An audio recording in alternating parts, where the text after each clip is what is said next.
Bueno, gente, hola a todos. Lástima, veo que somos 16 nomás de 40 y pico que tenemos en el curso. La idea de estas clases es poder ayudarlos, poder continuar con lo que habíamos empezado durante el año. No queremos desaprovechar el segundo trimestre que lo dedicamos 100% a lo que era AutoCAD. Yo creo que lo primero que deberíamos aprender o explicarles un poquito es cómo se usa el tema del aula virtual.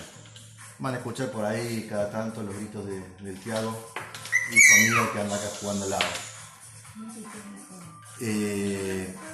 Bien, vamos a lo que es el aula virtual. Cuando entras al aula virtual, te encontrás con este entorno más o menos, donde en esta zona tenemos un almanaque donde se van a ir colocando las fechas de las entregas. La entrega sería un equivalente a un examen. Si nos interesa este menú que está acá.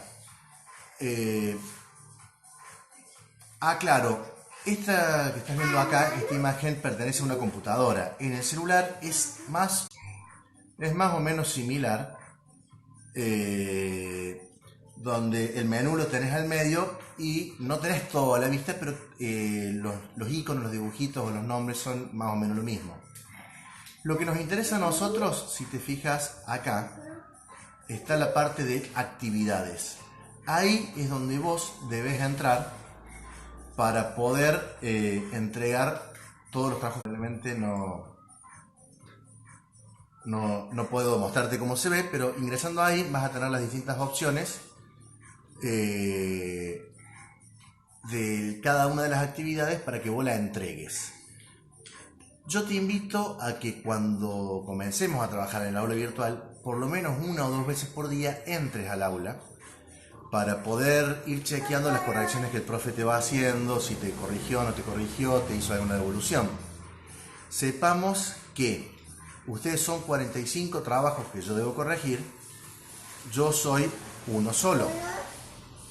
Es decir, cada trabajo vos pensás que lo entregás un miércoles, con suerte va a estar corregido para el día jueves.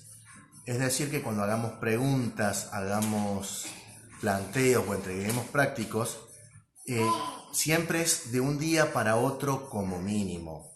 Denme tiempo porque ustedes son demasiados.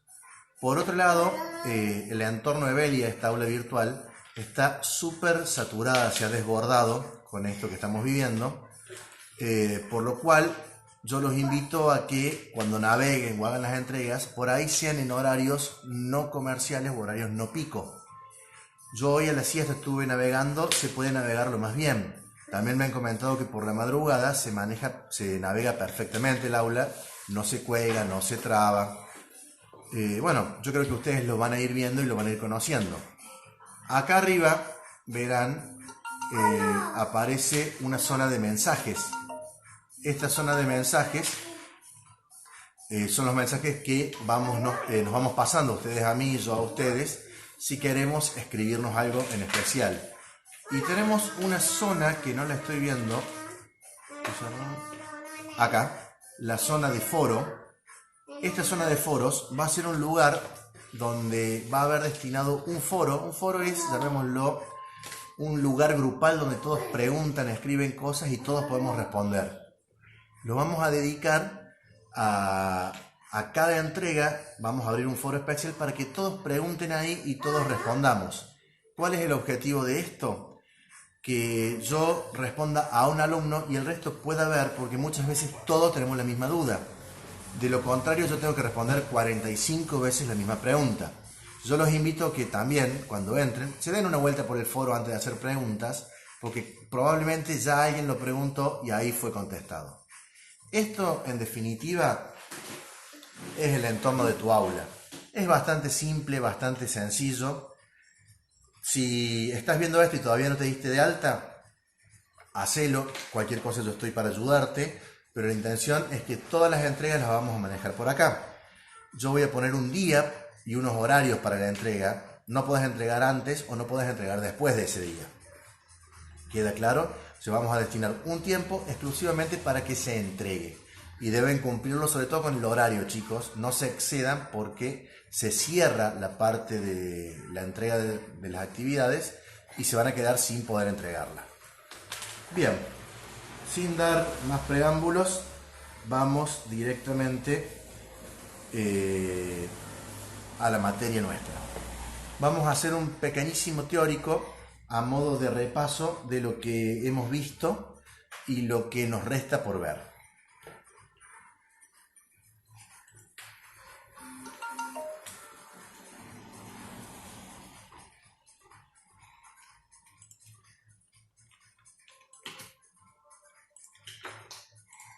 Bien, ahí disculpen la demora, hemos acomodado todo.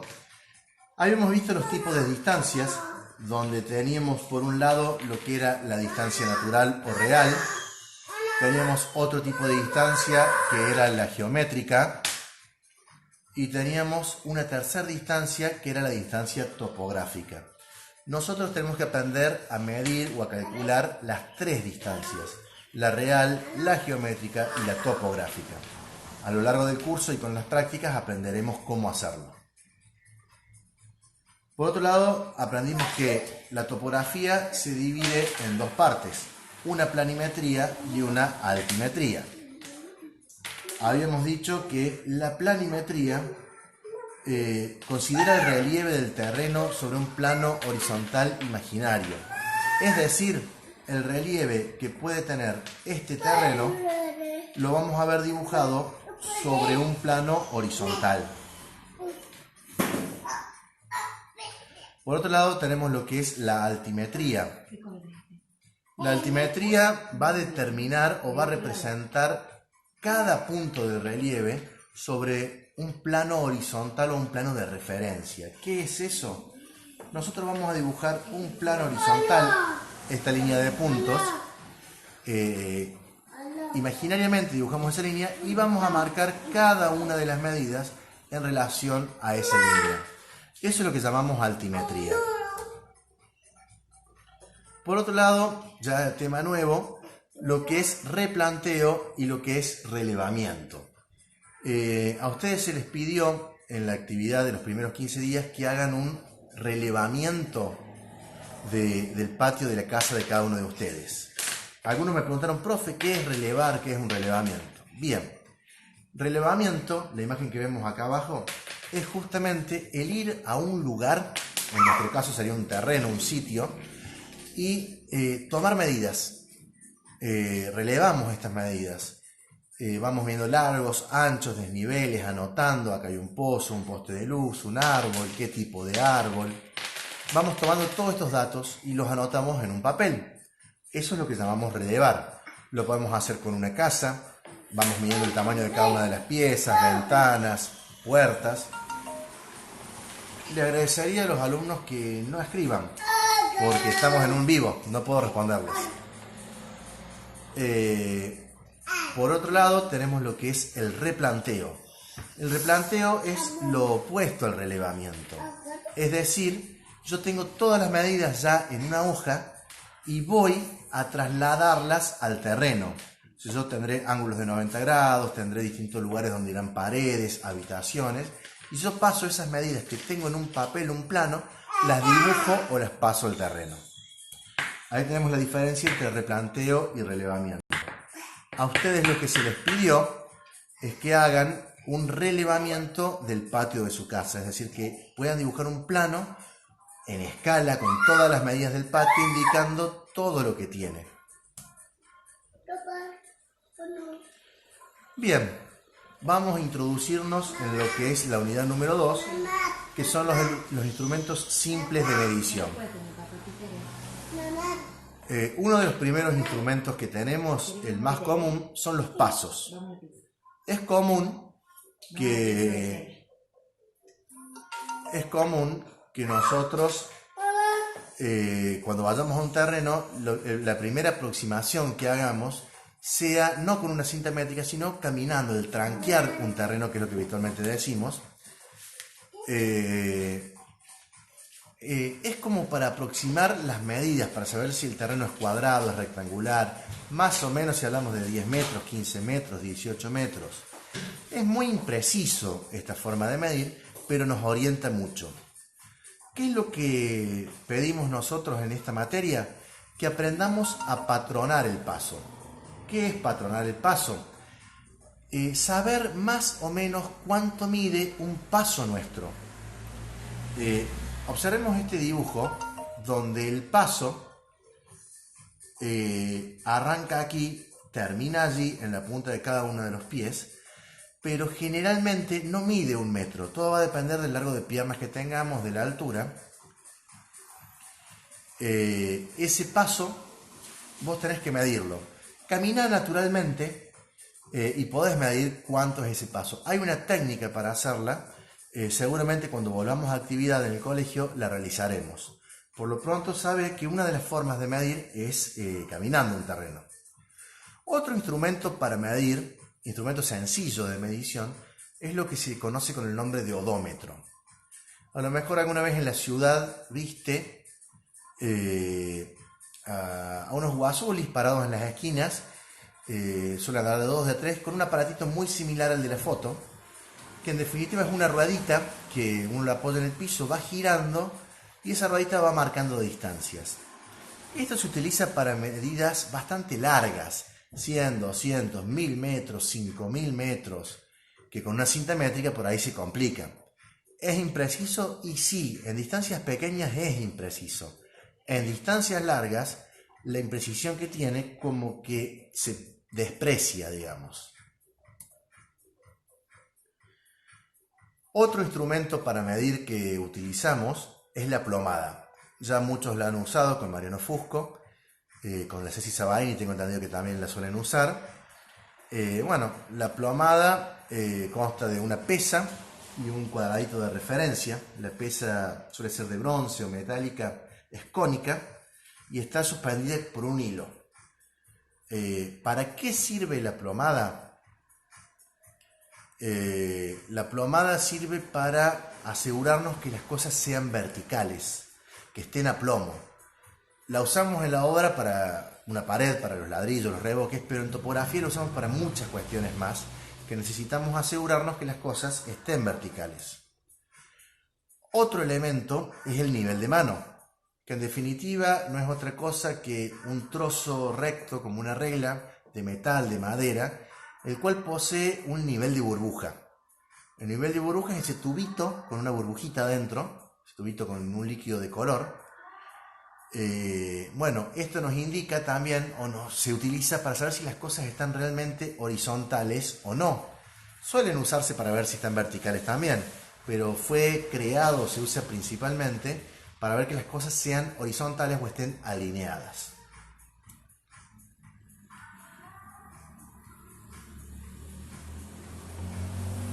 Otro elemento que utilizamos, y ya es propio de la topografía, son los jalones. ¿Qué son los jalones? Los jalones son eso que estás viendo ahí en la foto. Es como una varilla, un caño, por así llamarlo, que está pintado rojo y blanco. Si has andado por ahí en un loteo de terrenos o en el campo y hay gente midiendo, o cuando están abriendo calles nuevas, podés haberlos vistos a estos elementos. Suelen ser de metal, de madera, en un extremo tiene una punta de acero, esto es para que esa punta no se rompa, esté siempre. Aviso, la punta no se clava en el terreno, no es como una garrocha o algo que yo tenga que clavarlo e hincarlo en el terreno, simplemente es para poder marcar un punto. ¿Por qué? Porque este palo tiene de 2 a 3 centímetros de sección, es algo grande, y si yo quiero marcar un punto, sería muy impreciso la sección circular.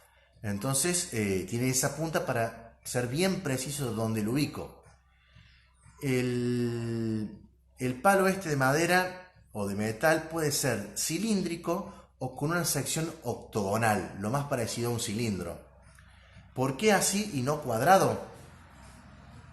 Porque necesitamos que sea visto desde todos los ángulos. Si es cuadrado, por ahí cuando lo enganchamos de refilón o determinados ángulos, puede ser que nos cueste visualizarlo. Al ser cilíndrico u octogonal, se lo ve perfectamente por todos lados. Se lo suele pintar de blanco y rojo, más o menos franjas de 20 centímetros, para que se puedan ver a la lejanía. Porque el rojo y el blanco son colores por ahí que en la naturaleza no son tan comunes y llaman la atención al ojo humano. Ya veremos para qué se usan más adelante. Por otro lado, tenemos lo que conocemos con el nombre de fichas o piquetes. Son estas cuestiones que estás viendo acá en el dibujo. Vienen enganchados en una argolla, suelen venir en manojo. Este manojo suele ser aproximadamente de 10 fichas, donde una es diferente. La ficha es esto que ves acá, es como un ganchito y en su punta, la parte de abajo, tiene una punta afilada. Esta sí se clava en el terreno. La idea del ganchito de acá arriba de la cabeza es para que cuando tengas que clavarla en el suelo puedas agarrarla y no te la hinques en la mano y te atraviese la mano. Aparte sirve para colgarla. Una es diferente, supongamos todas son redonditas y va a haber una donde esta cabecita es cuadrada. ¿Por qué de las 10 una es diferente? Porque cuando las vamos clavando en el terreno vamos a necesitar saber cuál fue la primera que clavamos. Entonces esa diferente es la primera que clavaremos y nos vamos a dar cuenta en el acto cuál fue la primera. Estas fichas dijimos que vienen en una argolla en manojos de A10 donde una es diferente. Se utilizan clavándose en el terreno. Y por último, para terminar la clase de hoy, tenemos lo que se conoce con el nombre de mojón. El mojón es un paralelepípedo de concreto. Paralelepípedo, palabra rara. Es, llamarlo un cilindro, un tocho hecho de hormigón, de concreto, porque yo necesito que sea muy pesado y necesito que esto esté metido en la tierra y nadie lo pueda sacar. Más o menos mide 10 por 10 por 60 de profundidad y si es cilíndrico, bueno, 10-15 centímetros de diámetro por 40-60 de profundidad. Sobresale del terreno muy poquito, esto cuando se lo planta, sobresale para arriba unos 5 centímetros más o menos, y sí, en alguna parte de arriba, generalmente en el centro, acá lo podemos ver, suele llevar una punta que sobresale, tipo un clavito, un fierrito, que sobresale hacia arriba. ¿Por qué? Porque nuevamente yo lo que necesito marcar es un punto, que es donde está ese fierrito. Todo el resto de hormigón es para que ese fierrito no se mueva y no lo puedan sacar. Bien. Esto es lo que vamos a tener por hoy de teórico. Lo hacemos sencillo. Hemos visto lo que son los elementos sencillos de medición. Hay algunos más que los veremos en una próxima clase. Recordemos, hay una página web de la materia. Para más adelante se la voy a pasar a esa página para que puedan acceder a los teóricos, que son estas diapositivas que yo vi. Van a quedar colgados también en el aula, en el menú, ahí donde estaban los foros, los mensajes. Hay una parte que dice materiales, ahí también va a estar ese teórico. Voy a ver si puedo subir el video de la clase para que ya les quede y puedan tomar apuntes. Recuerden que la diapositiva tiene 4 o 5 frases y yo generalmente hablo bastante más agregando y enriqueciendo estos comentarios. Sería bueno que vayan tomando nota, no se queden únicamente con lo de la diapositiva, sino aprovechen este teórico que yo lo voy a dejar en mi historia por 24 horas. Tomen nota y transcríbanlo en una carpeta porque después vamos a rendir escrito esto. Entonces necesito que saquen de ahí esta información. Los invito a que investiguen en el aula virtual y más adelante nos pondremos en contacto para una futura clase y para ver cómo iremos avanzando con las actividades. Gente, nos estaremos viendo. Hasta luego.